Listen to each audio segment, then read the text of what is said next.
సిద్దిపేట పట్టణంలోని గాయత్రి నర్సింగ్ హోంలో కీర్తిశేషులు శ్రీ జలందంకి సురేంద్రాచార్యులు జన్మదినాన్ని పురస్కరించుకుని శ్రీ అరవింద సొసైటీ సిద్దిపేట వారు స్మారకోత్సవం నిర్వహించారు. ప్రతి సంవత్సరం ఈ కార్యక్రమాన్ని నిర్వహిస్తూ స్మారక సమావేశాన్ని ఏర్పాటు చేసి ఉపన్యాసకులచే సందేశాన్ని ఇప్పిస్తున్నామని సొసైటీ అధ్యక్షురాలు డాక్టర్ గాయత్రీదేవి తెలిపారు. ఈ జన్మదిన కార్యక్రమానికి హనుమకొండకు చెందిన వరికొండ కాంతారావు ముఖ్య అతిథిగా ప్రధాన వక్తగా విచ్చేసి శ్రీ అరవింద తత్వ విచారధార అంశంపై ఉపన్యాసించారు. తల్లలు ఏదో బాధపడుతున్నారు, ఈయన ఏదో సన్యాసి కదా వచ్చినాడు చూస్తే న్యాయం ఉంటుంది అని ఆశంకర్ల వారికి చూపించినాడు. ఇక్కడ ఎవరితో మాట్లాడాడు, అంత పిచ్చి పిచ్చిగా ఉంటాడు, పిచ్చి పిచ్చిగా చూస్తుంటాడు.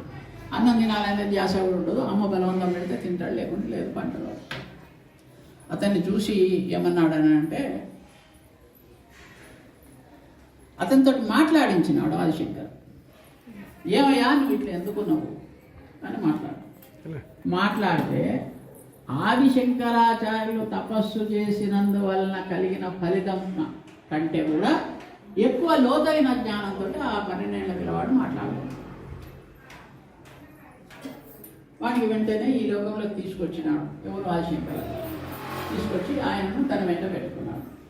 ఆయన హస్తామలకాచార్యుడు అంటే చేతిలో అమలకము అంటే ఉసిరికాయ మన చేతిలో ఎంత స్పష్టంగా కనిపిస్తుంటుందో ఆ విధంగా కనపడే విధంగా ఆయన తన జ్ఞానాన్ని అందించగలరు. ఈ ఇద్దరికి ఒక పద్ధతి అయితే ఇంకొక ఆయన ఉన్నాడు సనందుడు. ఆయన బాగా పండితుడు, అది ఉంది. ఆయన పట్ల ఈయనకి ఆదిశంకరాచార్య వారికి కొద్దిగా బాగా ఆశ్చర్యం ఉంటుంది. గురువు దగ్గర 10 మంది ఉంటే ఒకళ్ళిద్దరు పేరుగా సార్ గుర్తుంటాయి. మనం 40 మంది ఉంటాం క్లాసులో. ఒక 10 పేర్ల వరకు సార్ గట్టిగా చెప్పగలుగుతారు. ఒకళ్ళిద్దరు పేర్లు బాగా గుర్తుంటాయి. అంటే వాళ్ళు చదువు బంద్ చేసినాక 5-10 ఏళ్ళకు కూడా ఆ పేరు గుర్తుంటాయి సార్ ఒక్కొక్క బ్యాచ్లో. మీ అనుభవం చెప్పాలి. అయితే ఈ సనందుడు అనేవాడిని బాగా ప్రేమ చూసేవాడు.